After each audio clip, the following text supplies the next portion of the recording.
हवा ठंडी थी, फूलों की खुशबू फजा में घली हुई थी, परिंदे जाग चके थे और उनकी आवाजें खामोश पहाड़ों में गूंज रही थी।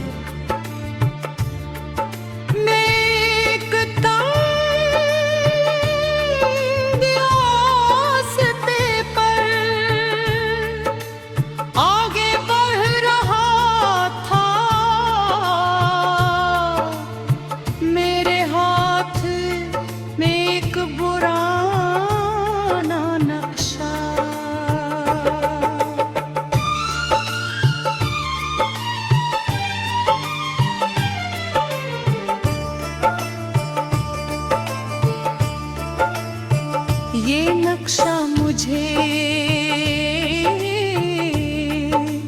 एक बोरे मुसाफिर ने दिया था। इसने कहा था, अगर तुम इस रास्ते पर चलते रहे तो तुम एक ऐसी वादी तक पहुंचोगे जिसे दुनिया भूल चुकी है।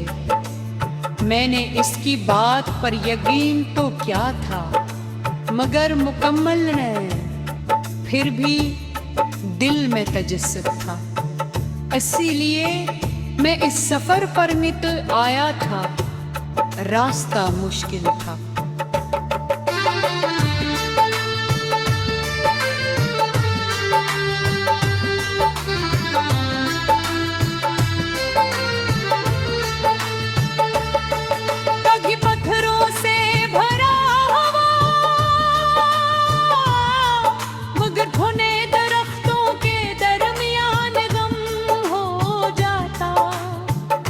कई बार मुझे लगा कि शायद मैं गलत सम्त में जा रहा हूँ,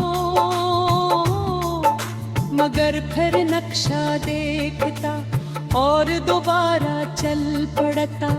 जिंदगी भी ऐसी ही होती है, कभी हैरत यही होता कि हम सही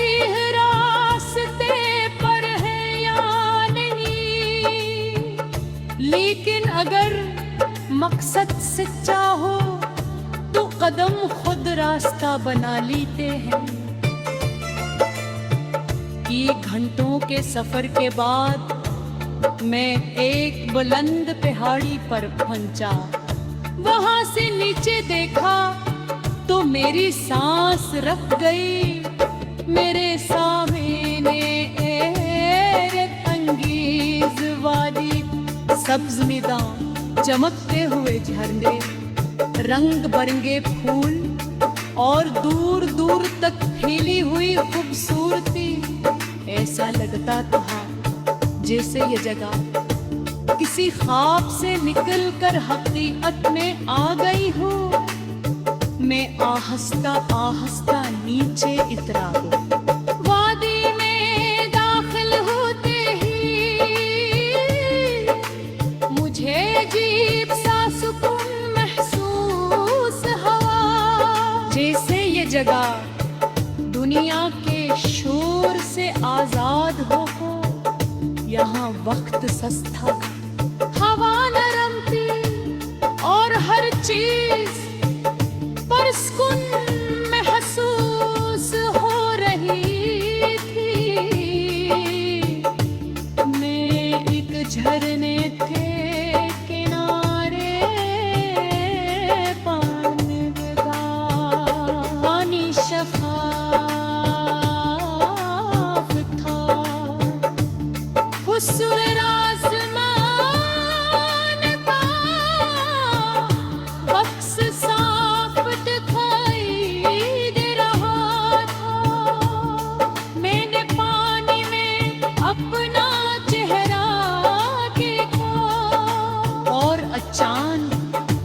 मुझे एहसास हवा के असल राज उस वादी में उठा। असल राज मेरे अंदर था। इन्हीं सर सकते हैं कि सुकून किसी रास जगह पर मिलेगा। फर्क, किसी कामयाबी में, किसी ख्वाब के पूरा होने में। मगर हकीकत यह है कि सुकून अंदर पैदा होता है। अगर दिल बेचैन हो तो जन्नत भी काफी नहीं लगती, और अगर दिल मुतमईन हो तो एक छोटा सा लम्हा भी खुशी बन जाता है। मैं काफी देर वहाँ बैठा रहा, फिर मैंने वादी में चलना शुरू किया। हर तरफ खूबसूरती, मगर सबसे खूबसूरत चीज खामोशी थी। वो खामोशी जो दिल के अंदर की आवाज सुनने देती है। मुझे अपनी जिंदगी के वो तमाम लम्हे याद आने लगे जब मैं जल्दी में था। हमेशा अगली मंजिल की तरफ भाग